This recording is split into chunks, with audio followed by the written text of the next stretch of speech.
இன்றைக்கி வீடியோவில் என்ன பார்க்க போகிறோம்னா செம்பருத்தி டீ தான் பார்க்க போகிறோம். வாங்க அது எப்படி செய்யலான்னு பார்க்கலாம்.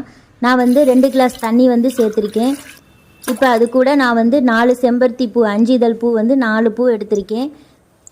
உங்ககிட்ட எவ்வளோ பூ இருந்தாலும் நீங்கள் அதை சேர்த்துக்கோங்க. 10 பூ இருந்தாலும் நீங்கள் சேர்த்துக்கலாம். அது போட்டோடனே நமக்கு அதனுடைய எசன்ஸ் எல்லாம் நமக்கு அந்த தண்ணியில் இறங்கிடும். நல்லா கொதித்து வந்துகிட்ருக்கு. இந்த நேரத்தில் நான் ஏலக்காய் பொடி கொஞ்சோண்டு சேர்த்துருக்கேன். நமக்கு அந்த 5 நிமிஷம் நல்லா கொதிக்க வச்சுக்கோங்க. அது கூட நான் அரை எலுமிச்சம்பழ சாறு சேர்த்துருக்கேன். அதை சேர்த்த உடனே நமக்கு செம்பருத்தி பூ எந்த கலரில் இருக்குமோ அந்த கலரில் நமக்கு அப்படியே மாறிடும். பாருங்கள் எப்படி எந்த அளவுக்கு மாறி இருக்குன்னு. மறுபடியும் ஒரு 2 நிமிஷம் நல்லா லோ ஃப்ளேம்லேயே கொதிக்க வச்சு வடிகட்டிட்டிங்கன்னா சூப்பரான செம்பருத்தி பூ டீ தயாராகிடுச்சு.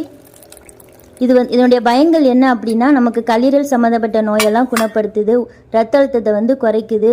அதே மாதிரி முடி வளர்ச்சிக்கு நமக்கு ரொம்ப நல்லது. தோல் சம்மந்தப்பட்ட நோயெல்லாம் குணப்படுத்துது. இது கூட நீங்கள் தேன் கலந்து கூட சாப்பிட்லாம். தேங்க்யூ.